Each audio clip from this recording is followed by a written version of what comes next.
Captain மறைந்த இந்த நன்னாளில் அப்படிங்கிறாங்க. இதை ஒரு வருஷம் கழித்து சொல்லியிருந்தாங்கன்னா அது வந்து சரியாக இருந்திருக்கும்.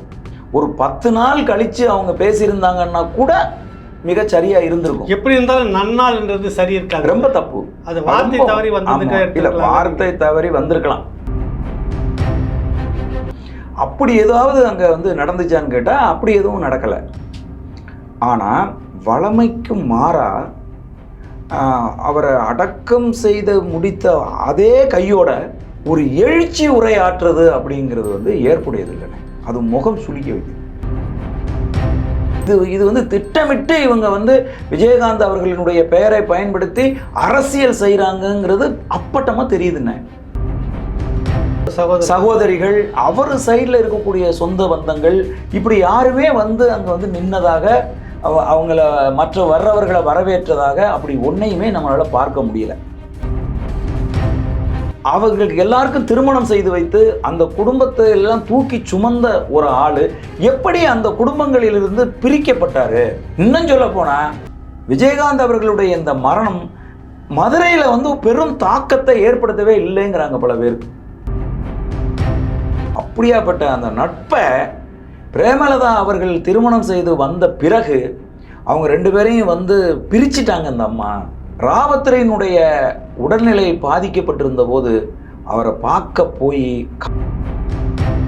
விஜயகாந்த் அவர்களினுடைய தோல்விக்கு அவருடைய குடும்பம் தான் காரணம், குறிப்பாக வந்து அவருடைய மனைவியினுடைய நகர்வுகள் காரணம். நான் என்ன கேட்குறேன், கட்சி உங்களுடைய கட்டுப்பாட்டில் தான் இருக்குது. மதிப்புக்குரிய சசிகலா அவர்கள் ஜெயலலிதா அம்மா மாதிரியே உடை தரித்து அவங்கள மாதிரியே ஒரு பொட்டை வச்சுக்கிட்டு வந்ததையே தமிழக மக்கள் ஏற்க மறுத்தார்கள். குஷ்பு அவர்கள் வந்து ஒரு சம்பவத்தை அந்த மரணத்தில் பதிவு செஞ்சாங்க. அது என்ன அப்படின்னு கேட்டிங்கன்னா, பெப்சி போராட்டம் வந்து கண்டினியூவாக நடந்துகிட்டு இருக்கு, தொழிலாளர்கள் போராட்டம். அது குறித்து பேச்சுவார்த்தை நடத்துறதுக்கு டெல்லியிலேருந்து வந்திருக்காங்க. எல்லா தலைவர்களுக்கும் உள்ளதுதான் அது. ஆனால் விஜயகாந்த் அவர்களை மட்டும் ஜோக்கராக மாற்றினாங்க. அந்த வேலையை இன்னைக்கு சீமான் அவர்களுக்கு தொடர்ச்சியாக தமிழ்நாட்டில் இந்த 200 ரூபாய் ஊப்பிகள்னு சொல்கிறாங்கல்ல, இவர்கள் ஊடகங்களில் செஞ்சுக்கிட்டு இருக்காங்க. அவரை வந்து இந்த மாதிரி வந்து ஒரு மரணத்துக்கு வருகிற போது நீ துரோகி, நீ திரும்பி போ, நீ வராதேன்னு சொல்லி குரல் எழுப்பி அவரை அவமானப்படுத்துறதும், அவர் வந்து அஞ்சலி செலுத்தி விட்டு செல்லுகிற போது காரில் ஏறுறதுக்கு முன்னாடி அவரை செருப்பால் அடிக்கிறதும் எவ்வளவு பெரிய ஒரு உளவியல் சிக்கலுக்கு அவர் உருவாக்கும்.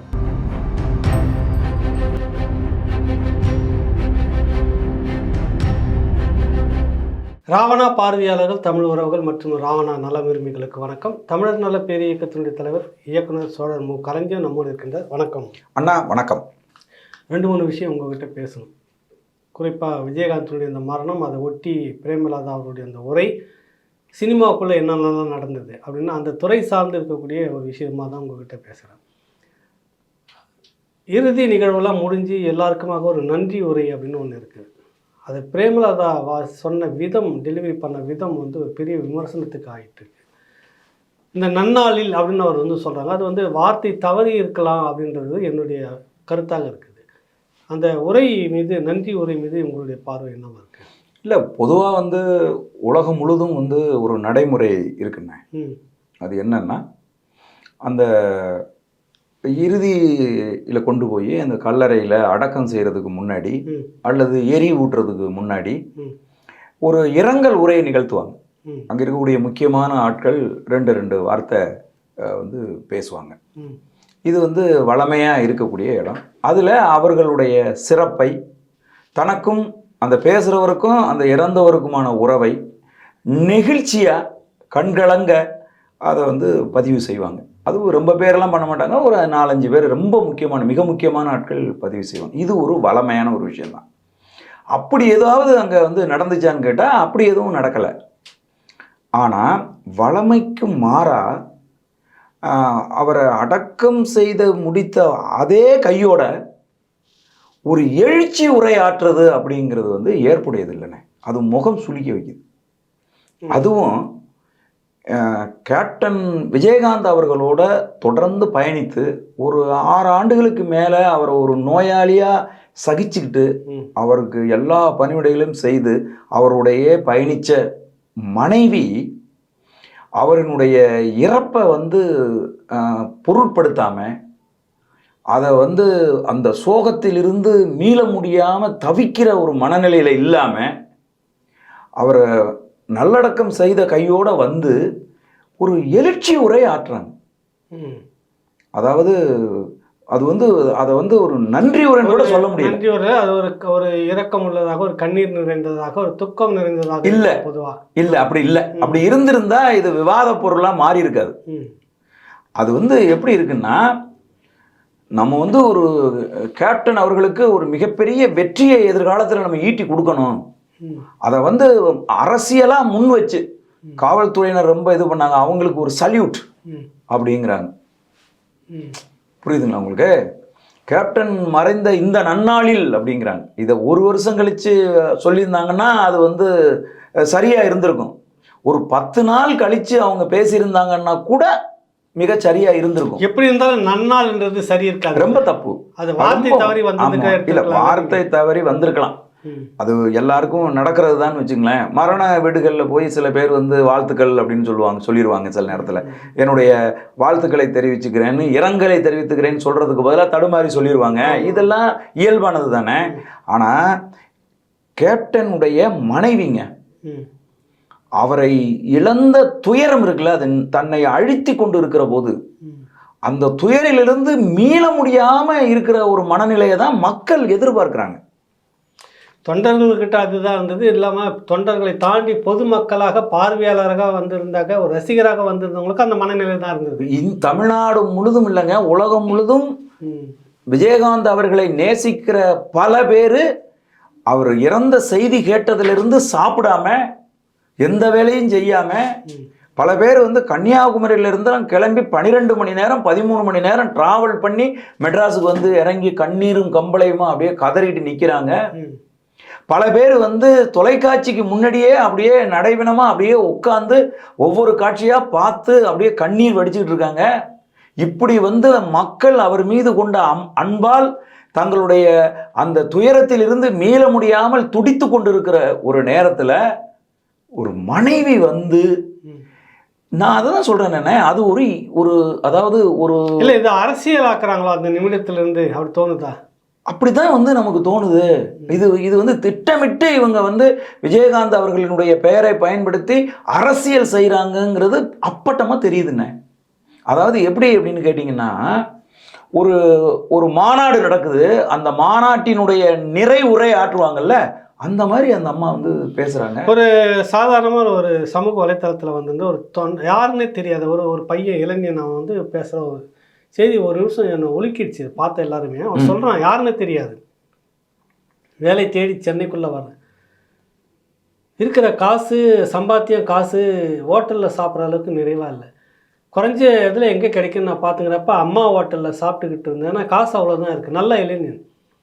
அப்போ கோயம்பேடு பக்கத்தில் வேலை செஞ்சுட்டு அப்படியே சுற்றிட்டு இருக்கிறப்ப இந்த இடத்துல இந்த மாதிரி சாப்பாடு கொடுக்குறாங்க அப்படின்னு சொன்ன உடனே நான் வந்து போய் சாப்பிட ஆரம்பிச்சிருந்தேன். டெய்லியும் போவேன், சாப்பிடுவேன். சாப்பாடுனா அது அப்படிலாம் சாப்பாடு இல்லைங்க, கரியஞ்சோறுமான சாப்பாடு நான் சாப்பிட்டுக்கிட்டு இருந்தேன். அப்படி நான் டெய்லியும் சாப்பிட்டுட்டு வருவேன், மதியமும் இரவும் சாப்பிட்டுட்டு வந்துகிட்டே இருக்கிறப்ப ஒரு நாள் தம்பி, தம்பி இன்னொருத்தவா வாப்பா அப்படின்னு ஒரு குரல் கேட்டுச்சு. திரும்பி பார்த்த உடனே எனக்கு ஒன்றும் புரியல, கேப்டன் தான் கூப்பிட்றாரு. அவரை நான் அண்ணனை கூப்பிட்றதா என்னன்னு கூப்பிட்றதுன்னு எனக்கு பெரிய தடுமாற்றம். போனோடனே, யார்ப்பா நீ, என்ன இங்கே வந்து போயிட்டுருக்கிற டெய்லி, என்ன யார்ப்பா நீ அப்படின்னு கேட்டார். அவனை சொன்னேன், இல்லைப்பா, என்னை மீறி வந்துச்சு அந்த வார்த்தை, இல்லைப்பா நான் வேலை தேடி மெட்ராஸுக்கு வந்திருக்கிறேன், அப்போ சாப்பாடு காசு கையில் குறைவாக தான் இருக்குது, நான் டெய்லியும் ஹோட்டலில் 3 வேளை சாப்பிட முடியாது, அதான் இங்கே வந்து சாப்பிட்டுட்டு போகிறேன். அப்படியா, இது உன் வீடு மாதிரி, நீ எப்போ வேணாலும் வந்து சாப்பிட்டுட்டு போ, சாப்பிட்டு உடம்பு நல்லா தெம்பாக வச்சுக்கோ, அப்போ தான் நல்லா தேடி அலைஞ்சு வேலையை பார்க்க முடியும், நல்ல ஒரு இடத்துல நீ இருந்தீன்னா இங்கே வந்து எட்டி நீ பார்த்துட்டு போ அப்படின்னு சொன்னார். நான் சாப்பிட்டுட்டு வெளியே வந்து சொல்கிறப்போ உடஞ்சி அழுகுறான் அந்த இளைஞன். பஸ்ஸில் உட்காந்துட்டு பேசுகிறான். இப்போ நான் போயிட்டுருக்கிறேன், அந்த கூட்டத்தில் அவரை பார்க்க முடியுமா என்னன்னு தெரியல. அதுக்கு முன்னாடி நான் ஒரு டைம் போனேன். இப்போ நான் வந்துட்டு ஒரு நல்ல நிறுவனத்தில் வேலை செய்கிறேன், கணினித்துறையில் நல்லா சம்பாதிக்கிறேன். அப்போ நான் போனேன், அவர் வீட்டில் இல்லை, ஆனால் அந்த வாசல் படி தொட்டு கும்பிட்டுட்டு நான் வந்தேன். அதோடு இப்போ போகிறேன் நான். எல்லாருக்கும் ஒரு ஃபயர், ஒரு நெருப்பு, ஒரு உற்சாகப்படுத்துகிற ஒரு நம்பிக்கை வார்த்தை இந்த சமூகம் தேடிக்கிட்டே இருக்குது. அப்படியான நம்பிக்கையை சோறு போட்டு நம்பிக்கை கொடுத்த மனிதனாக அந்த தெய்வம் விஜயகாந்த் அவர்கள் வந்து இந்த உருக்கம் இப்படிதான் எல்லாருக்கிட்டையும் ஆமா இருக்கு. இதுக்கும் இந்த அம்மையார் பேசுறதுக்கு எப்படி பொருள் இல்ல அவங்க ரொம்ப அவசரப்படுறாங்களோன்னு தோணுதுண்ணே. ம். கேப்டன் அவர்களினுடைய துயரத்திலிருந்து தமிழ் மக்கள் மீளாம இருக்கிற ஒரு சூழ்நிலையில் இப்போ நான் கேட்குறேன், அம்மையார் மதிப்புக்குரிய பிரேமலதா அவர்களை பார்த்து நான் கேட்குறேன், அம்மா அங்கே வந்திருந்தவங்க எல்லாரும் உங்கள் கட்சிக்காரங்கன்னு நீங்கள் நம்புறீங்களா? கேப்டனுடைய ரசிகர்கள் எல்லோருமே உங்கள் கட்சிக்காரங்கன்னு நீங்கள் நினைக்கிறீங்களா? கிடையாதுண்ணே. ரசிகர்களாக அவரை பொதுமக்களாக அவரை நேசிக்கிறவரா லட்சக்கணக்கான பேர் வந்து சென்னையில் குவிஞ்சுக்கிட்டே இருந்தாங்க. அப்போ நீங்கள் அவங்களுக்கெல்லாம்ல பேசியிருக்கணும். நீங்கள் உங்கள் கட்சிக்காரங்களுக்கு மட்டும் அரசியல் பேசுகிறீங்க. அப்போ பொதுமக்கள் வந்து குவிஞ்சு நின்று கேப்டனை திரையில பார்த்து ரசித்து கதறி அழுகிற அந்த மக்களுக்கு நீங்கள் பேசவே இல்லையே. அப்போ இது ரொம்ப முகம் சுளிக்கிற அளவுக்கானதாக இருக்குது. பொதுவெளியில் வந்து எல்லாரும் என்ன பேசிக்கிறாங்க, கேப்டன் அவர்களை அவருடைய நீங்கள் வந்து பார்த்தீங்கன்னா அந்த அவருடைய மரணம் முழுதும் நம்ம ஒரு விஷயத்தை வந்து கவனிக்க முடியுது. அது என்னென்னா, மதிப்புக்குரிய பிரேமலதா அவர்கள் அவருடைய 2 மகன்கள், விஜயகாந்த் அவர்களுடைய 2 மகன்கள், விஜய பிரபாகரன், சண்முக பாண்டியன், இவங்க 2 பேர். அதன் பிறகு வந்து அவருடைய மைத்துனர் சுதீஷ் அவர்கள், இவங்க தான் நிற்கிறாங்களே ஒழிய விஜயகாந்தினுடைய சகோதரிகள் அவர் சைடில் இருக்கக்கூடிய சொந்த பந்தங்கள் இப்படி யாருமே வந்து அங்கே வந்து நின்னதாக அவங்கள மற்ற வர்றவர்களை வரவேற்றதாக அப்படி ஒன்றையுமே நம்மளால் பார்க்க முடியல. முன்னிறுத்தப்படலை. இது வந்து எல்லாருக்குமே ஒரு மிகப்பெரிய கேள்வியை எழுந்திருக்கு. பல ஊடகங்கள் இதை வந்து பேசிகிட்டு இருக்கு. அப்போது விஜயகாந்த் அவர்கள் திருமணத்துக்கு முன்னாடி தன்னுடைய 5 சகோதரிகள் அவர்களுக்கு எல்லாருக்கும் திருமணம் செய்து வைத்து அந்த குடும்பத்தை எல்லாம் தூக்கி சுமந்த ஒரு ஆள் எப்படி அந்த குடும்பங்களிலிருந்து பிரிக்கப்பட்டார்? இன்னும் சொல்ல போனால் விஜயகாந்த் அவர்களுடைய இந்த மரணம் மதுரையில் வந்து பெரும் தாக்கத்தை ஏற்படுத்தவே இல்லைங்கிறாங்க பல பேர். காரணம் என்னன்னா, விஜயகாந்த் அவர்கள் மதுரையிலிருந்து ஒட்டுமொத்தமாக வேரோடு பிடுங்கி எடுக்கப்பட்டாரு, துண்டிச்சிட்டாங்க. அவருடைய உறவு முழுதையும் துண்டிச்சு பிரேமலதா அவர்களுடைய உறவுகளோடு கொண்டு வந்துட்டாங்க அப்படின்னு வந்து பேசிக்கிறாங்க. மக்கள் வந்து அதை வெளிப்படையாக பொது வெளிகளில், டீ கடைகளில், ஊடகங்கள்ல எல்லாம் வந்து பேசுகிறாங்க. அடுத்தது இன்னொன்று என்னென்னா, அவருடைய மிக நெருங்கிய நண்பர் இளவயதிலிருந்தே யாருன்னா ராவுத்தர் அவர்கள். ராவுத்தருக்கும் விஜயகாந்துக்குமான நட்பு இருக்குல்ல, அது ஒரு பெரிய இலக்கணம். அப்படியாப்பட்ட அந்த நட்பை பிரேமலதா அவர்கள் திருமணம் செய்து வந்த பிறகு அவங்க 2 பேரையும் வந்து பிரிச்சிட்டாங்க அந்த அம்மா. ராவத்தரினுடைய உடல்நிலை பாதிக்கப்பட்டிருந்த போது அவரை பார்க்க போய் கதறி கதறி விஜயகாந்த் அவர்கள் அழுதாங்க. என்னால் வேறு வழியே கிடையாதுடா, நான் என்னடா பண்ணுறது அப்படின்னு சொல்லி. இதெல்லாம் அவருக்கு ஒரு பெரும் துயரமாக நெஞ்சுக்குள்ளே அப்படியே அடைச்சிக்கிட்டே இருந்துச்சு அவருக்கு. தன்னோடு இருந்த எடிட்டர் ஜெயச்சந்திரன், எடிட்டர் அதாவது மதிப்புக்குரிய ராவுத்தர் அவர்கள், அப்புறம் தன்னுடைய நெருங்கிய நண்பர்களாக இருந்த ராதா ரவி, வாகை சந்திரசேகர், தியாகு, இது போன்றவர்களெல்லாம் சந்திக்க முடியாத ஒரு சூழல் வந்து விஜயகாந்த் அவர்களுக்கு ஏற்பட்டுச்சு. 2 ஆண்டுகளாக நிறைய பேர் நெருக்கத்தில் இருந்தவங்க தொடர்ச்சியாக முயற்சி பண்ணிகிட்டே இருந்தால் கூட யாரையும் பார்க்க விடுற பெரிய குறை எல்லாம் அப்படியெல்லாம் வந்து எல்லாருக்குமே இருந்துகிட்டு இருந்துச்சு.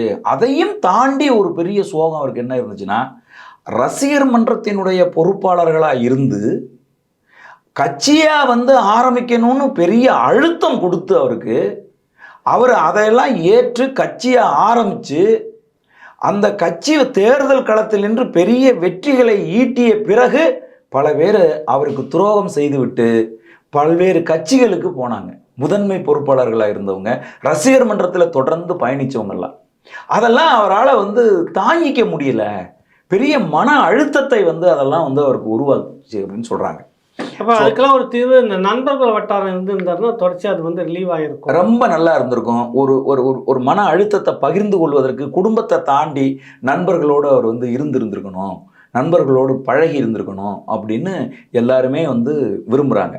இந்த சூழ்நிலையில் தான் இந்த பிரேமலதா அம்மா விஜயகாந்த் அவர்களை நல்லடக்கம் செய்த உடனேயே வந்து என்ன அவசரத்துக்காக இந்த உரையை ஆட்டினாங்க? அவங்க கட்சியில் இருக்கிற வேற யாராவது வந்து தமிழகம் முழுதும் இருந்து கேப்டனுடைய இந்த மரண செய்தி கேட்டு கதறி அழுது நீங்கள்லாம் வந்து எங்கள் துயரத்தில் நீங்கள் பங்கெடுத்துக்கிட்டதுக்கு உங்களெல்லாம் நாங்கள் கையெடுத்து கும்பிட்டுக்கிறோம். நீங்கள் எல்லாம் பத்திரமா நீங்கள் எல்லாரும் வீட்டுக்கு கட்சி தொண்டர்களை தாண்டி பொது தொண்டர்கள் தான் நிறைய வந்திருந்தாங்க அப்படிங்கிற விஷயத்த அதை அம்மா வந்து பேசியிருக்க கூடாது. இன்னொன்று நீங்கள் சொன்ன பிறகுதான் அதில் வருது. நடிகர் ராதா ரவி அவர்கிட்ட நான் பேசிக்கிட்டு இருந்தேன். நேர்காணல் கூட கொடுத்துருந்தார். ஒரு மிகப்பெரும் நான் மதிக்கக்கூடிய ஒரு மனிதர். நிறைய காரணம்லாம் இருக்காது, நான் அப்புறம் சொல்கிறேன் உங்களுக்கு. பேசிகிட்டு இருக்கும்போது சொன்னது, அதாவது வாகை சந்திரசேகர், ராதா ரவி, விஜயகாந்த் என்றால் தியாகம், இவங்களாம் ஒரு கூட்டணி. அதாவது பிரிக்கவே முடியாத ஒன்றா இருந்துட்டு எல்லா இடத்துலையும் ஒன்றா இருந்து செய்வாங்க. இந்த கேங் லீடர் வந்து விஜயகாந்த். நல்லது கெட்டதுல எல்லாம் துணிஞ்சு போய் இறங்கி நின்று அப்படி தான் வந்து வாடா போடான்னு நாங்கள் எங்களுக்குள்ள உரிமையாக பேசிக்கிட்டு இருப்போம்.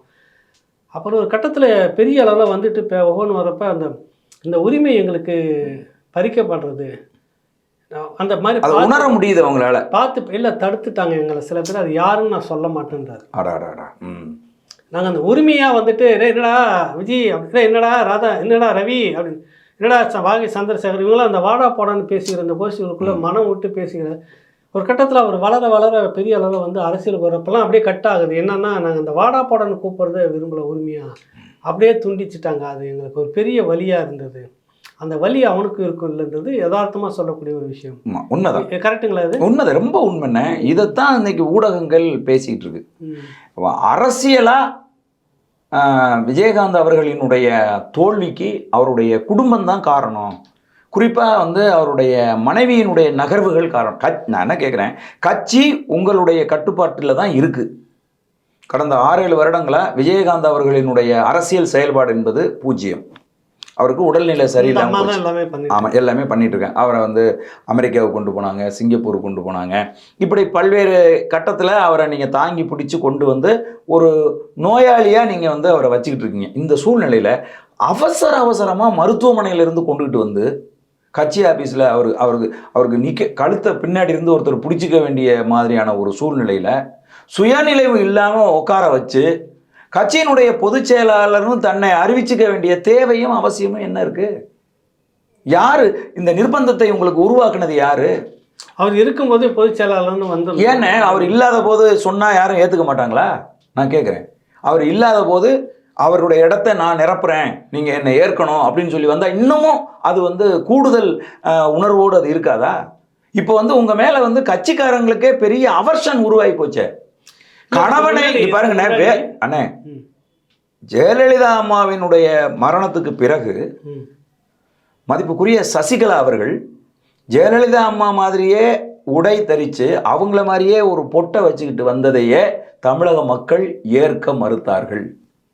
அந்த அம்மா இறந்த கையோடவே நீ அந்த அம்மா கெட்டப்பிள்ளையே வருவியா? அப்போ எப்போ அந்த அம்மா இறப்பான்னு நீ நினச்சிக்கிட்டு இருந்தியா? இப்படியெல்லாம் ஊடகங்கள் கேள்வி கேட்டாங்க. நான் கேட்கல, நீங்கள் கேட்கல. ஊடகங்களில் கடுமையாக வந்து கேள்விகள் எழுந்தது. பொதுமக்கள் மத்தியிலையும் பெரிய விமர்சனமாக அது வந்து உருவாச்சு. இன்னைக்கு அதுக்கப்புறம் சிறைக்கு சென்றதுக்கு அப்புறமா அவங்க அந்த கெட்டப்பெல்லாம் போடுறது இல்லை. அப்போது மக்கள் வந்து அந்த அந்த சசிகலா அவர்கள் மீது என்ன கோபம் கொண்டார்களோ அதை விட பன்மடங்கு அதிகமான கோபத்தை நேத்திலிருந்து பிரேமலதா அவர்கள் மேலே வந்து கோபமாக இருக்காங்க. காரணம் என்னன்னா, பாரதிய ஜனதா கட்சியினுடைய இந்த கூட்டணி ஆலோசனை நடந்தப்ப அப்படிதான் விஜயகாந்தை வச்சுட்டு எல்லாம் பேசிட்டு இருக்கிறாங்க. அந்த பாஜக நிர்வாகி டெல்லியிலேருந்து வந்திருந்த அந்த டீம் அப்படியே எழுந்து போகுது. இந்த அம்மா உள்பட அவருடைய மைத்துன் உள்பட அத்தனை பேர் அவங்க பின்னாடியே போயிட்டாங்க. ஒரு தனி நபராக அப்படியே உட்காந்து சாஞ்சி தள்ளாடி விடுறப்ப கேட்க ஆள் இல்லைங்க, பிடிக்க ஆள் இல்லைன்னு பார்த்தோன்னே ஒரு பரிதாபமாக இருந்தது. அட கடவுளை, இவரை கொண்டு வந்து வச்சுட்டு இப்படிலாம் பண்ணுறாங்களே, நிறைய பேர் புலம்புனாங்க. அதனுடைய சாயல் இதுலேயும் படுது இல்லை? 100%. விஜயகாந்த் எப்படியாப்பட்ட ஒரு மனிதர்னா, குஷ்பு அவர்கள் வந்து ஒரு சம்பவத்தை அந்த மரணத்தில் பதிவு செஞ்சாங்க. அது என்ன அப்படின்னு கேட்டிங்கன்னா, பெப்சி போராட்டம் வந்து கண்டினியூவாக நடந்துகிட்டு இருக்கு, தொழிலாளர்கள் போராட்டம். அது குறித்து பேச்சுவார்த்தை நடத்துறதுக்கு டெல்லியிலேருந்து வந்திருக்காங்க. அவங்களோட உட்காந்து பேசுவதற்கு ஒருத்தர் மட்டும்தான் அனுமதிக்கப்பட்டிருக்காங்க. அது நடிகர் சங்கத்தினுடைய தலைவர் மட்டும். ஆனால் அவங்க என்ன நினைக்கிறாங்கன்னா, நடிகர் சங்க தலைவரை விஜயகாந்தை அவமானப்படுத்தணும்னு அவங்க நினைக்கிறாங்க. அதனால் அவங்க எல்லாரும் உட்காந்துக்கிட்டு விஜயகாந்த் அவர்களுக்கு உட்கார்றதுக்கு இருக்கை கூட இல்லை. அவர் நின்றுக்கிட்டு அவங்களோட பேச்சுவார்த்தை நடத்திட்டு இருக்காரு. இந்த விஷயத்தை கேள்விப்பட்டு வெளியில இருந்து இவங்க எல்லாரும் பயங்கரமா நடிகர் சங்கத்தினுடைய பொறுப்பாளர்கள்லாம் கூச்சல் போட்டு உள்ள சேர் போடுங்க, விஜய் கேப்டன் நின்றுட்டு பேசுறதா என்னென்ன குற்றவாளி அவரு அப்படின்லாம் சொல்றாங்க. உடனே கேப்டன் வெளியில வந்து சொல்லியிருக்காரு, அம்மா இதுல வந்து ஈகோ பார்க்கறதுக்கெல்லாம் ஒண்ணுமே கிடையாது, நான் ஒன்றும் இழிவடைஞ்சிட போறது கிடையாது, லட்சக்கணக்கான தொழிலாளர்களோட பிரச்சனை, அந்த பிரச்சனையை தீர்த்து முடிக்கணுங்கிறது தான் இங்கே முக்கியமே ஒழிய நமக்கு மரியாதை குறைவாக போச்சுங்கிறது முக்கியம் கிடையாது, எல்லாம் அமைதியாக இருங்க அப்படின்னு சொல்லிட்டு போய் உள்ள நின்று பேசி அந்த பிரச்சனையை தீர்த்து தான் பதிவு செஞ்சுருக்காங்க. அப்போ எப்படியாப்பட்ட ஒரு மனநிலை உள்ளவன்னு பாருங்க.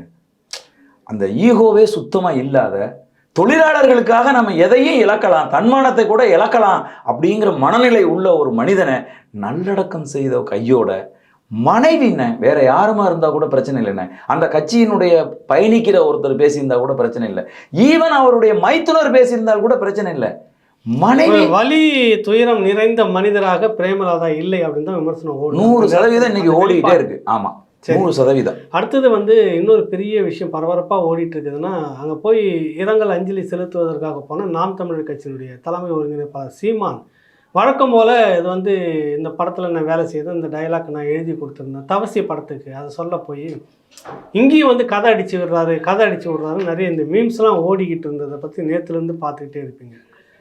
அதுக்கு பதிலும் வந்துருச்சு. இப்போ இந்த ரெண்டையும் நீங்கள் எப்படி பார்க்குறீங்க? இது எப்படின்னு கேட்டிங்கன்னா, திராவிட முன்னேற்ற கழகம் இருக்குல்ல, இந்த கட்சி எப்பவுமே தங்களுக்கு எதிராக ஒருத்தன் விஸ்வரூபம் எடுத்து வளர்ந்து வர்றான்னு வச்சுங்களேன், அவனை ஜோக்கரா மாத்திடுவாங்க. உதாரணம் விஜயகாந்த் அவர்களை அப்படிதான் வந்து பண்ணாங்க. இன்னைக்கு கூட வந்து கோமாளியாக சித்தரிச்சது அந்த ஊடகங்கள்லாம். கோமாளினா என்ன, மிக மோசமான கோமாளியா சித்தரிச்சாங்க. ஒரு பொது வெளியில பிரச்சாரம் பண்ண செல்கிற போது எல்லா ஊடகங்களுக்கும் இடப்பட்டிருந்த கட்டளை என்ன தெரியுமா, விஜயகாந்தை மட்டுமே பின்பற்றுங்கள். இந்த திராவிட மாடல் அரசு, திமுக அரசு கேள்விகளை எதிராக கேட்டு கோவப்பட வச்சு அதன் மூலமா ஆவேசமா பதில் சொன்னா அதை எடுத்து ட்ரோல் பண்றது இதெல்லாம் நிறைய செய்தாங்க. ஆமா, அது மட்டும் இல்லாம அவர் அந்த அந்த அந்த அந்த மேடைகள்ல அவரோட சின்ன சின்ன செயல்பாடுகள் இருக்குல்ல, தொடர்ச்சியா வந்து கேப்டனை நோக்கி கத்திக்கிட்டே இருந்தாங்கன்னா எந்திரிச்சு அவர் போய் ஏய் சும்மாறா அப்படின்னு சொல்றது, இந்த மாதிரி எல்லாம் சொல்றாருல, இதெல்லாம் வந்து எல்லா மேடைகளையும் தான் நடக்குது. நான் எத்தனையோ மேடைகள்ல அண்ணன் திருமாவளவன் அவர்கள் தன்னுடைய தொண்டர்களை நோக்கி அவர் வந்து கத்துறத பேசுறத, எந்திரிச்சு மேடையில இருந்து போய் அமைதியா இருங்கப்பான்னு சொல்றதெல்லாம் நம்ம பார்க்கத்தான் செய்யறோம். எல்லா தலைவர்களுக்கும் உள்ளதுதான் அது. ஆனா விஜயகாந்த் அவர்களை மட்டும் ஜோக்கரா மாத்தினாங்க. அந்த வேலையை இன்னைக்கு சீமான் அவர்களுக்கு தொடர்ச்சியா தமிழ்நாட்டில் இந்த 200 ரூபாய் ஊப்பிகள்னு சொல்றாங்கல்ல, இவர்கள் ஊடகங்கள்ல செஞ்சுக்கிட்டு இருக்காங்க. இதுக்கு முன்னாடி ஒரு வேலையை செஞ்சு அவமானப்பட்டு அசிங்கப்பட்டு கேவலப்பட்டாங்க. அதுல இருந்து புத்தி கற்றார்களா அப்படின்னா இல்லைங்கிறது இப்ப திரும்ப தெரியுது. அது என்ன தெரியுமா, முந்தைய சம்பவம் அசுரன் படத்துக்கு இயக்குனர் வெற்றிமாறனும் ஜிவி பிரகாஷ் அவர்களும் சீமானனை சந்தித்து அந்த நாட்டுப்புற பாடல்கள் எல்லாம் கொஞ்சம் பாடி காட்டுங்க அப்படின்னு கேட்டதும் அண்ணன் வந்து நிறைய பாடல்களை பாடி காட்டுறாரு. எள்ளு வயல் பூக்களையே அந்த பாடலுக்கான டியூன் எல்லாம் அண்ணன் வந்து பாடி காட்டுறாரு. அதையெல்லாம் ரெக்கார்டு பண்ணிட்டு வந்து அதிலிருந்து ஒரு இன்ஸ்பிரேஷன் உருவாக்கிக்கிட்டு ஜிவி பிரகாஷ் அவர்கள் அற்புதமான காலத்தால் அழியாத பாடல்களை அசுரன் திரைப்படத்துக்கு கொடுக்குறாரு. இதை நம் மதிப்புக்குரிய அண்ணன் செந்தமிழன் சீமான் அவர்கள் ஒரு மேடையில பதிவு செய்கிறார். உடனே இந்த ஊப்பிக்கள் இவர் பொய் சொல்றாரு, கதை அடிக்கிறதே வேலை அப்படின்னு சொல்லி தொடர்ந்து எல்லாம் பேச ஆரம்பிச்சதும் வெற்றிமாறன் அவர்களே முன் வந்து அதை வந்து மறுத்தார். இல்லைங்க, அவர் உண்மையாகவே வந்து நாங்க அவரை போய் பார்த்து கேட்டோம், எங்க பாட்டி பாடுறது அம்மா பாடுற பாட்டு அப்படின்னு பாடி காமிச்சாரு அப்படின்னு ஜிவி பிரகாஷ் அவர்களும் சொன்னாங்க, வெற்றிமாறன் அவர்களும் சொன்னாங்க. அதுக்கப்புறம் செருப்பால அடிபட்டது போல அனைவரும் வாயை மூடிட்டு பேசாம இருந்தாங்க. அதே மாதிரி தான் இப்போ நிறைய இந்த மாதிரி நிறைய அடி வாங்கியிருக்காங்க. இருந்தாலும் அவர்கள் வந்து அதை வந்து புத்தியை எடுத்துக்கிறது இல்லை. இவனை போய் தொட்டோம்னா இவன் பேசுறதெல்லாம் உண்மையைத்தான் பேசுறான், இவனை வீழ்த்தணும்னு நினைச்சு போனோம்னா செருப்படி நமக்கு தான் கிடைக்கும் அப்படிங்கிற புத்தி ஒருத்தனுக்கும் வரமாட்டேங்குது. இப்ப தவசி படத்துல அண்ணன் சீமான் அவர்கள் வேலை செஞ்சாங்க. அப்படி வேலை செய்கிற போது வசனங்கள் முழுதும் எனக்கு அவர் தான் எழுதி கொடுத்தாரு, அவர் அடுத்து திரைப்படம் இயக்குவதற்கு இருக்கிறதுனால இந்த படத்துல வசனம் அப்படின்னு போட்டோம் அப்படின்னு சொன்னா அவரை ஒரு எழுத்தாளரா மாத்திடுவாங்க. வசனம் எழுதுற ஒரு எழுத்தாளரா லியாகத் அலிகான பண்ணினது மாதிரி ஆரூர் தாசர் அவர்களை செய்தது போல இவரை ஒரு எழுத்தாளரா மாத்திடுவாங்க அப்படின்னு சொல்லி நாங்க முடிவு பண்ணி தான் வசனம்னு போடல ஆனால் படத்துக்கு வசனம் அனைத்தும் எழுதினது அண்ணன் செந்தமிழன் சீமான் அவர்கள் தான் சொல்லி படத்தினுடைய இயக்குனர் உதயசங்கர் அவர்கள் வந்து பேட்டி கொடுத்துருக்காரு. இப்போ புரியுதுங்களா உங்களுக்கு? அதுக்குள்ளே ஏன் அதை வந்து விசாரிக்காம கொள்ளாமல் இவ்வளோ நிறைய கார்ட்டூன்லாம் போட்டு வெளியில் பறக்க விட்டுருந்தாங்க. ஆமாண்ணே, இப்போ நாம என்ன காரணம், எல்லா இடத்துலையும் வருவேன் மைக்கு பிடிச்சிட்டு ஒரு பொய்யை சொல்லிட்டு போவே இதே பழப்பா போச்சு அப்படின்னு நிறைய போட்டு. ஆமாண்ணே, உங்களுக்கு கொடுக்கப்பட்டிருக்கிற அசைன்மெண்ட் விஜயகாந்தை எப்படி வந்து ஒரு ஜோக்கரா மாற்றி எப்படி வீழ்த்தணுமோ அதுபோல் சீமானையும் ஒரு ஜோக்கரா மாற்றி வீழ்த்தணுங்கிறது தானே இவர்களுக்கு கொடுக்கப்பட்டிருக்கிற அசைன்மெண்ட்டு. இவங்களுக்கு கொடுக்குற காசு எதுக்கு கொடுக்குறாங்க? இதுக்கு தானே கொடுக்குறாங்க. அப்போ அந்த வேலையை தானே அவங்க செய்வாங்க. அவங்களுக்கு யாருக்காவது ஒருத்தருக்கு சூடு சொரணை இருந்துச்சுன்னா நம்ம திரும்ப திரும்ப சீமான் உண்மையை தான் பேசுறாரு. இப்போ நான் என்ன கேட்குறேன்னே, சீமான் பேசினாருண்ணே, நான் தவசிக்கு நான் இந்த வசனங்களை நான் எழுதினேன்னு சொன்னார். அந்த படத்தினுடைய இயக்குனர் உயிரோடு இருக்கார்ல, மதிப்புக்குரிய அந்த படத்தில் நடித்த விஜயகாந்த் அவர்கள் தானே மரணிச்சிருக்காங்க. இயக்குனர் உயிரோட தானே இருக்காரு. படத்தின் தயாரிப்பாளர்கள் உயிரோட தானே இருக்காங்க. அந்த படத்தில் வேலை செஞ்ச உதவி இயக்குனர்கள் உயிரோட தானே இருக்காங்க. அந்த படத்தில் பயணித்த ஏனைய நடிகர்கள்லாம் உயிரோட தானே இருக்காங்க. அப்போ இவர் பொய் சொன்னார்னா அவங்கெல்லாம் கூப்பிட்டு சீமானன் மேலே காரி துப்ப மாட்டாங்களா? ஏன் நீ இப்படி வந்து பொய் சொல்ற அப்படின்னு கேட்க மாட்டாங்களா? எப்படின்னு அப்படி கூச்சம் இல்லாமல் ஒரு மனிதன் பொய் சொல்ல முடியும்? அதை ஏன் இவங்கெல்லாம் சிந்திக்க மாட்டேங்கிறாங்க? விசாரிக்க கூட நேரம் இல்லை, உடனே அதை வந்து வதந்தியா பரப்பி இப்படிலாம் பொய் சொல்றாரு. என்னன்னா மதிப்புக்குரிய அண்ணன் சீமான் வாயவே பார்த்துக்கிட்டு இருக்கிறது. அந்த வாயிலிருந்து என்ன வருதோ வாசல்லே உட்காந்து வாயவே பார்த்துக்கிட்டு இருந்தாதான் பொண்டாட்டி பிள்ளைக்கு சோறு போட முடியும். புரியுதா உங்களுக்கு? சீமான் அவர்களுடைய ஒரு ஒரு தம்ப்லைன் போட்டா தான் வீடியோ ஓடுங்கிற ஒரு நிலைமை இருக்கு. சீமான் அவர்களை திட்டுகிற, சீமான் அவர்களை கேவலமா விமர்சிக்கிற, சீமான ஜோக்கர் ஆகணும்னு முயற்சி பண்றவனுக்கெல்லாம் என்ன நிலைமை அப்படின்னு கேட்டீங்கன்னா, சோறு திங்கணும்னு வைங்க, சீமான திட்டுனாதான் சோறு. புரியுதுங்களா? சீமான திட்டுனாதான் பொண்டாட்டி பிள்ளைக்கு சோறு வாங்கி கொடுக்க முடியும், பொண்டாட்டிக்கு சேலை வாங்கி கொடுக்க முடியும். இதுதான் உண்மை நிலைமை. சீமான இல்லாம, சீமானை விமர்சிக்காம ஒரு வீடியோ போட்டு வெளியூர் டூர்லாம் போக முடியாது. சீமானை விமர்சிக்காம ஒரு வீடியோ போட்டு பல லட்சம் பேரை பார்க்க வச்சிரு பார்ப்போம். அப்போ நீ உங்களுடைய வேலையை காலையில் எந்திரிச்சு சாயந்தரம் வரைக்கும் சீமான் எங்க போறாரு, சீமான் என்ன வர்றாரு, சீமான் என்ன பேசுறாரு, அதற்கு கவுண்டர் ஏதாவது ஒன்று கொடுக்கணும்னு இந்த மாதிரி தப்பு தப்பா கொடுத்து செருப்படி வாங்குவது பல ஆண்டுகளா தொடர்ந்து நடந்துகிட்டே இருக்கு. இதுல இப்ப தவசி படத்துல முழுக்க முழுக்க இவர் தான் எழுதினாரு அந்த இயக்குனரே சொல்லி ஒத்துட்டு போட்ட. ஆமாண்ணே, ஆமா வந்திருக்கு. அதை ஒரு நிமிஷம் கேட்டுக்கிட்டு இல்லைன்ற பட்சத்துல அவங்க வதந்தி கிளப்பி இருக்கலாம். இல்ல, நிச்சயமா வந்து உண்மையான ஊடகவியலாளர்களா அவங்க இருந்தாங்கன்னா, நேர்மையான ஊடகவியலாளர்களா அவங்க இருந்தாங்கன்னா உறுதிப்படுத்திக்கிட்டு போட்டு. உதயசங்கர் அவர்கள் உயிரோட தானே இருக்காங்க. ஏங்க, சீமான் அவர்கள் இப்படி ஒரு விஷயத்த சொல்றாருங்க, அது உண்மையான இயக்குனர் உதயசங்கர் அவர்களை ஒரு வார்த்தை போன் பண்ணி கேட்டுட்டு அதுக்கப்புறம் இந்த வதந்தியை பரப்பியிருக்கலாமே. அப்ப சீமானை அரசியலா வீழ்த்தணும்னு திமுக நினைக்குது. அதுக்காக களமிறக்கி விடப்பட்டிருக்கக்கூடிய இந்த திமுகவிடம் கால் கழுவி குடிச்சு உயிர் வளர்க்கிற இந்த ஊடக ஈனர்கள் என்ன செய்யறாங்கன்னா, சீமானை வீழ்த்தணும்னு இந்த பொய்யான பரப்புரைகளை தொடர்ச்சியா செஞ்சுட்டு இருக்காங்கண்ணே. இது வந்து ஏற்புடையது அல்ல. அவர்கள் திருந்த வேண்டும்.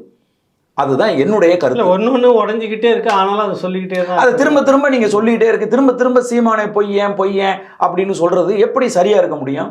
விஜயகாந்த கட்டமைச்ச மாதிரி இதை செய்யலாம்னு பாக்குறாங்க. அதை தான் நான் சொல்றேன்.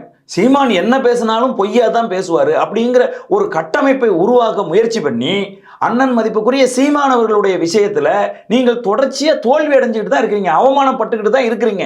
அப்புறம் திரும்ப திரும்ப அதை செய்யறீங்களே. உங்க வீட்டுல யாரும் கேட்க மாட்டாங்களா? நீங்க இப்படி சொன்னீங்க ஆனா உண்மை இதுன்னு இப்படி வருதாங்க, ஏன் இப்படி பொய் சொல்றீங்கன்னு உங்களை யாரும் கேட்க மாட்டாங்களா? ரோட்ல நடந்து போனா யாராவது காரி மூஞ்சில துப்ப மாட்டாங்களா? நான் கேட்கிறேன். அதனால சீமான் அவர்களை பொய்யனா சித்தரிக்கணும்னு நடக்கிற அத்தனை முயற்சிகளும் இதுவரைக்கும் தோல்வி அடைஞ்சிருக்கு. புரியுதுங்களா? இனியும் அந்த முயற்சியை மேற்கொண்டு இனியும் அவமானப்பட வேண்டாம்னு அந்த அந்த அந்த அந்த உறவுகளை நான் வந்து கேட்டுக்கிறேன். இருக்கட்டும், ஒரு முறை எப்படி அடி வாங்கினாலும் நாங்கள் திருப்பி திருப்பி அங்கேயே தான் வந்து வாசலில் உட்காந்துருப்போம். அதனால் கவலைப்படாதீங்க, அடுத்தது நாங்கள் திரும்ப செய்துட்டு தான் இருப்போம். இன்னொரு முக்கியமான கேள்வி, நடிகர் விஜய் வந்து அஞ்சலி செலுத்துறதுக்காக வந்திருந்தார் விஜயகாந்தனுடைய அந்த இதுக்காக வேண்டி. அப்போ அவர் எதிர்த்து வந்து துரோகியை திரும்பி போன்ற குரல் நிறைய கேட்டது, செருப்பை வந்து விட்டு அடிச்சிருக்கிறாங்க. இது சரியானதா அப்படின்ற ஒரு கேள்வி இருக்குது. நிறைய கருத்து முரண்பட்ட மனிதர்கள்லாம் இருக்கிறாங்க. பார்க்க வரும்போது இப்படி செய்வது சரியா அப்படின்னு. இதே இவர்கள் தான் வந்துட்டு கடந்த காலங்களில் வந்து கலைஞர் அவர்களை மருத்துவமனையில் இருக்கும்போது வைகோ பார்க்க போனப்போ செருப்பை விட்டு அடிச்சதெல்லாம் நடந்தப்போ அநாகரிகம்லாம் பேசின கூட்டம் நிறைய இருந்துக்கிட்டு இருந்தாங்க.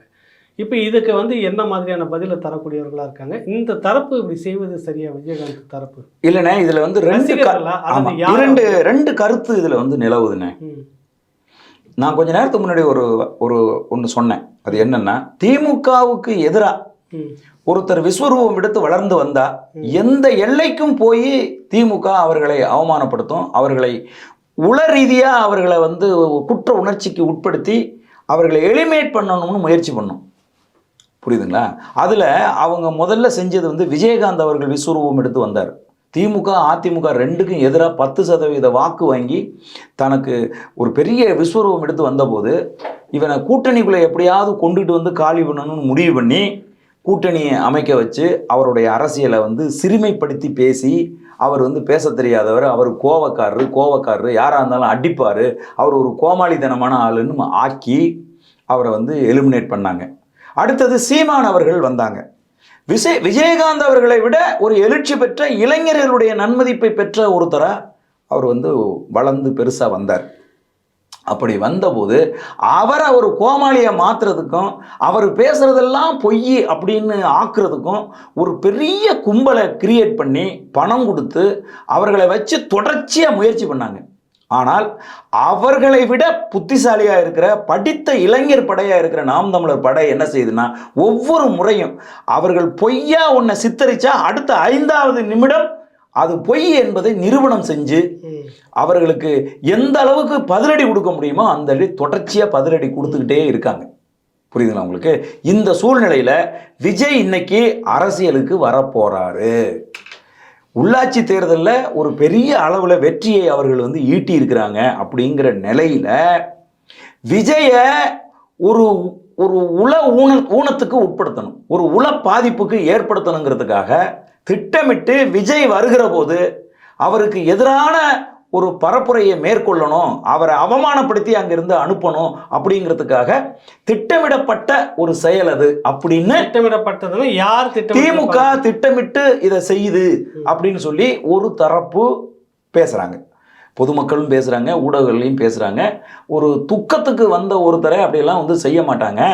ஆனா வைகோ வந்து உண்மையாகவே துரோகியா திமுகவை கடுமையா விமர்சித்து விட்டு கடுமையா வந்து கலைஞர் கருணாநிதியை இந்த நூற்றாண்டில் அவர் விமர்சித்தது போல யாருமே விமர்சிக்க முடியாது.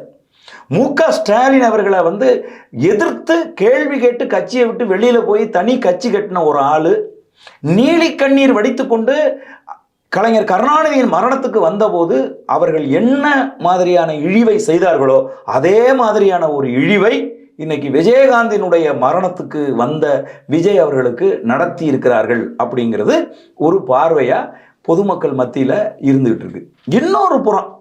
இன்னொரு புறத்தில் ஒரு சினிமாக்காரனா நான் அறிஞ்ச சில செய்திகளை உங்களோட பகிர்ந்துக்க விரும்புகிறேன். அது என்னன்னா, விஜய் அவர்கள் தொடர்ச்சியாக அவங்க அப்பா வந்து தன்னுடைய மகனை ஒரு நடிகனா முன்னிறுத்தணும்னு முயற்சி செய்து கொண்டிருந்த போது, தொடர்ச்சியாக தோல்விகளை விஜய் நடித்த தொடக்க கால படங்கள் அடைஞ்சிக்கிட்டு இருந்த போது ஒரு பெரிய ஐடென்டிட்டி தன்னுடைய மகனுக்கு வேணும் அப்படிங்கிறதுக்காக மதிப்புக்குரிய விஜயகாந்த் அவர்களை வந்து அணுகி அவர் கேட்டபோது விஜயகாந்த் பெரும் மகிழ்ச்சியோட அவர் சந்திரசேகர் அவர்களுக்கு எஸ்.ஏ. சந்திரசேகர் அன்னைக்கு கேட்டதாக இல்லை, இந்த விஷயமா பேசணும் உங்ககிட்ட பையன் விஷயமானோன்னு நீங்கள் வர வேண்டியதில்லை, நானே உங்களை தேடி போய் சந்திக்கும் போது அவர் இந்த விஷயத்த சொன்ன உடனே அவர் சொன்னார், என்கிட்ட 30 நாள் கால் ஷீட் வந்து எந்த படமும் ஒத்துக்காமல் இருக்குது, அந்த 30 நாளையும் எவ்வளவு பயன்படுத்த முடியுமோ அவ்வளோ பயன்படுத்தி நீங்கள் தம்பி விஜயை நீங்கள் முன்னிறுத்திக்குங்க, அதற்கான கதையெல்லாம் நீங்கள் ரெடி பண்ணிக்கோங்க, நீங்கள் சொன்னீங்கன்னா நான் வந்து நடித்து தர்றேன் அப்படின்னு சொல்லி செந்தூரபாண்டி அப்படிங்கிற அந்த திரைப்படத்தில் அவர் நடித்து கொடுத்து அதன் மூலமாக தான் விஜய்க்கு ஒரு தனித்த அடையாளம் ஒன்று உருவாகி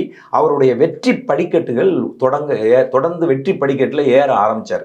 யார்? விஜய். இன்னைக்கு விஜய் வந்து ஒரு பெரிய சூப்பர் ஸ்டாராக இருக்கார். இந்த காலகட்டத்தில் விஜயகாந்த் அவர்கள் தன்னுடைய மகனை ஒரு நடிகனாக முன்னிறுத்தணும் அப்படின்ன போது மதிப்புக்குரிய தம்பி விஜய் அவரை அணுகி அவருக்கு அழைப்படுத்தாரோ சந்திச்சாரோ அது எனக்கு தெரியாது. அவரை அணுகி இது மாதிரி என்னுடைய மகன் சண்முக பாண்டியனை நான் வந்து கதாநாயகனாக அறிமுகப்படுத்தணும்னு நினைக்கிறேன் தம்பி, அது உங்களுடைய திரைப்படத்தில் அவர் வந்து பங்கெடுத்தால் ஒரு நல்ல அறிமுகம் மக்கள் மத்தியில் கிடைக்கும்னு நான் நினைக்கிறேன், அதற்கான ஒரு வாய்ப்பை நீங்கள் கொடுக்கணும் அப்படின்னு சொல்லி கேட்டதாகவும் சரிங்க ஐயா கேப்டன் நம்ம செய்வோம் அப்படின்ட்டு விஜய் போனவர் தொடர்ச்சியாக அடுத்தடுத்த படங்களை பண்ணிக்கிட்டே இருந்தார். கேப்டன் விஜயகாந்த் அவர்களுடைய வேண்டுகோளுக்கு எந்த விதமான விடையும் அவர் வந்து கொடுக்கவே இல்லை. கடைசி வரைக்கும் அவர் வந்து சண்முக பாண்டியனை தன்னுடைய படத்தில் நடிப்பதற்கு கூப்பிடவும் இல்லை. விஜய் 2.5 வருஷமா முயற்சி பண்ணிகிட்டே இருந்தார் சந்திக்கிறதுக்கு. இந்த தரப்பில் அனுமதியே கொடுக்கல அவர் பார்க்கறதுக்கு பேசுறதுக்குன்னு சொல்கிற பேச்சையும் வருது. அதுவும் ஒரு பக்கம் உண்மையாக கூட இருக்கலாம். ஆனால் விஜயகாந்த் அவர்களுடைய வேண்டுகோளை விஜய் அவர்கள் ஏற்று சண்முக பாண்டியனை வந்து தன்னோடு நடிக்க வச்சிருந்திருக்கணும் அப்படிங்கிறது அந்த விஜயகாந்தனுடைய ரசிகர்களுக்கு ஒரு பெரிய ஒரு குறையா வந்து இருக்கு. அதனால விஜயை பார்த்த உடனே அவர்களுக்கு நீ வந்து ஒரு நன்றி கெட்டவன், உன்னை வந்து ஒரு பெரிய நடிகனா உருவாக்கி விட்டதுல எங்களுடைய கேப்டனுடைய பங்கு ஒரு பெரும் பங்கு இருக்கும்போது கேப்டனுடைய மகனை வந்து நீ நடிகனா உருவாக்குறதுல நீ வந்து நன்றி கெட்டு போயிட்ட அப்படின்னு சொல்லி அவரை வந்து துரோகி, நீ வராத அப்படின்னு சொல்லி ரசிகர்கள் குரல் எழுப்புனதா ஒரு கருத்தை முன்வைக்கிறாங்க. அந்த ஆத்திரத்தில் கோபத்தில் செருப்பு கழட்டி அடித்தாங்க.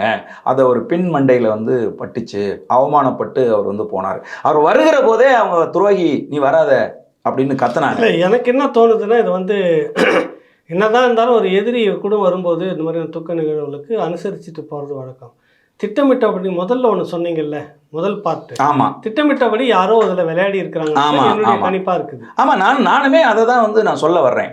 ஏன்னா இன்னைக்கு வந்து இப்போ என்ன மாதிரியான உளவியல் சிக்கலுக்கு வந்து விஜய் உருவாயிருப்பாரு. காவல்துறை இதில் வந்து சரியான ஒரு நடவடிக்கை உண்மையிலே எடுக்கணும். ஒரு மிகப்பெரிய ஒரு நடிகனை வந்து இப்படி அந்த நேரத்திலேயே காவல்துறை அந்த நடவடிக்கையை எடுத்திருக்கணும். யார் அதை செஞ்சாங்கிறத அந்த கூட்டத்துக்குள்ளேயே அந்த நடவடிக்கையை எடுத்திருக்கணும். காவல்துறை அதுக்கான முனைப்பு காட்டலை. இன்னொன்று நான் என்ன கேட்குறேன்னா, எவ்வளோ பெரிய உளவியல் சிக்கலுக்கு விஜய் உள்ளாயிருப்பார். அவர் ஒரு சூப்பர் ஸ்டாருங்க. இன்னைக்கு மக்கள் வந்து கொண்டாடுகிற ஒரு கதாநாயகன். அவரை வந்து இந்த மாதிரி வந்து ஒரு மரணத்துக்கு வருகிற போது நீ துரோகி, நீ திரும்பி போ, நீ வராதேன்னு சொல்லி குரல் எழுப்பி அவரை அவமானப்படுத்துறதும், அவர் வந்து அஞ்சலி செலுத்தி விட்டு செல்லுகிற போது காரில் ஏறுறதுக்கு முன்னாடி அவரை செருப்பால் அடிக்கிறதும் எவ்வளவு பெரிய ஒரு உளவியல் சிக்கலுக்கு அவர் உருவாக்கும். அரசியலுக்கு பதில் சொல்லணும் இல்லை, இந்த ரசிகர்களுக்கு, விஜய் ரசிகர்களுக்கு இதெல்லாம் பதில் சொல்லணும் இல்லை, உறுதியாக சொல்லணும். ஒன்று. ரெண்டாவது, அரசியலுக்கு வரணுமா வேணாமாங்கிற உளவியல் சிக்கலை இது ஏற்படுத்துங்கிறேன் நான். புரியுதுங்களா உங்களுக்கு? இன்னைக்கு ரஜினிகாந்த் ஏன் அரசியலுக்கு வரல? அவருக்கு அரசியலுக்கு நான் வர்றேன்னு சொல்லி இருந்த காலகட்டத்தில் எழுந்த விமர்சனங்கள் இன்னைக்கு வந்து நிறைய ஊடகங்களில் ஒரு காரியத்தை செய்கிறாங்க. அது என்னன்னா, விஜயகாந்த் அவர்கள் குறித்து அண்ணன் திருமா அவர்கள் விமர்சித்ததை துண்டு துண்டாக வெட்டி போடுறது, அண்ணன் சீமான் அவர்கள் விமர்சித்ததை துண்டு துண்டாக வெட்டி போடுறது, இதெல்லாம் வெட்டி போட்டு இவர்களெல்லாம் அன்றைக்கு விஜயகாந்த் அவர்களை இப்படி விமர்சித்தார்கள். ஆமையா, அரசியலுக்குன்னு பொது வாழ்க்கைக்குன்னு வந்தாச்சுன்னா எல்லாம் விமர்சனங்கள் அப்படித்தான் வரும். அதுல எந்த மாற்று கருத்தும் கிடையாது. அதற்காக தனிப்பட்ட நட்பு இல்லாம போயிருமா? அந்த இழிவு ஈனச்செயல் தமிழ்நாட்டில் மட்டும்தான் நடக்குது. ஒரு சின்ன உதாரணம் சொல்றேன் உங்களுக்கு. காங்கிரஸ் கட்சியும் பிஜேபியும் எதிரெது அணியில இருந்து அரசியல் செய்து கொண்டிருந்த போது வாஜ்பாய் அவர்கள் பிரதம மந்திரியா இருந்த காலகட்டத்தில் அவருக்கு ஒரு முட்டியில வந்து ஒரு ஆபரேஷன் செஞ்சாங்க. அப்ப அந்த இடைவேளையில தேநீர் இடைவேளைக்கு வெளியில வருகிற போது வாஜ்பாய் அவர்களுடைய அந்த ஆபரேஷன் செஞ்ச முட்டி எப்படி இருக்குன்னு எதிர்க்கட்சி தலைவியா இருந்த சோனியா காந்தி கேட்குறாங்க. எப்படி கேட்குறாங்க தெரியுமா? கீழே முட்டி போட்டு அவர் அந்த வேட்டியை விலக்கி இப்படி ஆட்டி வலிக்குதா அப்படின்னு கேட்குறாங்க அவங்க. அதுக்காக சோனியா காந்தி அவங்கள்ட்ட மண்டிட்டுட்டாங்கன்னு அர்த்தமா? அந்த ஒரு அரசியல் நாகரிகம் தமிழ்நாட்டில் கிடையாது. புரியுதுங்களா? பொதுவாகவே வட இந்தியாவில் எதிர் முதல் என்ன விமர்சிச்சிட்டாலும் ஒரு பொது நிகழ்ச்சி, ஒரு பொது விடையினா ஒன்றா சேர்ந்து நாகரிகமாக சந்திச்சுக்கிறது, மேடையில் பேசுறது நிறைய இருக்குது. தமிழ்நாட்டில் அது இல்லாமவே போயிடுச்சுன்னு பெரும் குறை ரொம்ப நாளாக பேசிக்கிட்டு. ஆமாண்ணா, இப்போ சமீபத்தில் கூட வந்து உம்மன்சாண்டி அவர்களும் பினராயி விஜயன் வீட்டுக்கே வந்து தேநீர் அருந்தி காலை உணவு அருந்தி 2 பேரும் பேசிட்டு போனதா கூட ஒரு செய்தி வந்து வருது. ஜெயலலிதாவும் கருணாநிதியும் அப்படி சந்திக்க முடியுமா? நான் கேட்குறேன். இவர்களுடைய சுய வெறுப்புக்காக அந்த மக்களையும் அப்படி வச்சுட்டு இருக்கிறாங்க, தொண்டர்களையும் அப்படி வச்சுட்டு. ஆமாம், அதனால அண்ணன் திருமாவளவன் அவர்களோ அல்லது வந்து சீமான் அவர்களோ இன்னும் வேற யாருமோ விஜயகாந்த் அவர்கள் அரசியலாக தங்களை எதிர்த்து நின்ற போது அவரை வந்து விமர்சித்து அவர்கள் வந்து பேசினாங்க, அவருடைய கொள்கையை விமர்சிச்சாங்க. அப்படிங்கிறதெல்லாம் வந்து இயற்கையானது, அது ஒன்றும் பிழையானது. நான் கேட்குறேன், இந்த கூட்டணியில வந்து அதிமுகவோட இருக்கிறீங்க, அடுத்த எலெக்ஷன்ல திமுகவோட இருக்கிறீங்க. அதிமுகவில் இருக்கும்போது என்ன கேவலமா வந்து திமுக விமர்சிக்கிறீங்க, அதே திமுக கூட்டணிக்கு வந்தோடனே என்ன கேவலமா அதிமுக விமர்சிக்கிறீங்க இந்த கூட்டணி கட்சியெல்லாம். அப்ப அதெல்லாம் வந்து கணக்குல கிடையாதா? அதனால விஜயகாந்த் அவர்களோட தனிப்பட்ட உறவை, தனிப்பட்ட நட்பை ஒருபோதும் அண்ணன் செந்தமிழன் சீமான் அவர்கள் சிதைத்து கொண்டதே இல்லை. அரசியலாக எதிர்த்து நிற்கிற போது, நாளைக்கு விஜய் அவர்கள் அரசியல் களத்துக்கு வந்தாலும் கூட இதே திமுக காரங்க, இதே அண்ணா திமுக காரங்க, இந்த அரசியல் களத்தில் இருக்கக்கூடிய கட்சிகள் மிக கடுமையா விமர்சிப்பாங்க விஜய் அவர்களை. அதை அவர்களால் எதிர்கொள்ள முடியலை அப்படின்னா அவங்க வரக்கூடாது. ஆனால் கேப்டன் அவர்கள் அதையெல்லாம் எதிர்கொள்ளுகிற மனோபக்குவம் அவருக்கு இருந்துச்சு. மக்கள் நல கூட்டணிக்கு அவர் தலைமை ஏற்கிற போது அந்த கூட்டணியில் இருந்த எல்லோருமே மிக மோசமா விமர்சித்தவர்கள் தான் அவங்க எல்லாருமே. அரசியல் புரிதலும் ஒரு தெளிவும் கேப்டன் அவர்களுக்கு இருந்ததுனால தான் அவர் அதையெல்லாம் பொறுத்துக்கிட்டு அரசியல் செஞ்சாரு. அதனால விஜய் அவர்களை அரசியலிருந்து எலிமினேட் பண்ணணும், அரசியலை குறித்து அவர் சிந்திக்கவே கூடாம அவரை விரட்டி அடிச்சிடணும். அவர் அரசியல் களத்துக்கு வந்தா உதயநிதி ஸ்டாலினுக்கு ஒரு மிகப்பெரிய பாதகம் ஏற்பட்டு விடும், உதயநிதி ஸ்டாலின் தோற்பது உறுதி அப்படின்னு திமுக காரர்கள் நம்புறதுனால தான் திட்டமிட்டு இந்த வேலையை செஞ்சாங்களோ அப்படிங்கிறது என்னுடைய கருத்துங்க. நன்றி, வணக்கம். நிறைய தகவல்களை சொல்லியிருக்கீங்க. நன்றி, வணக்கம். மிக்க மகிழ்ச்சி அண்ணா. நன்றி, வணக்கம் அண்ணா.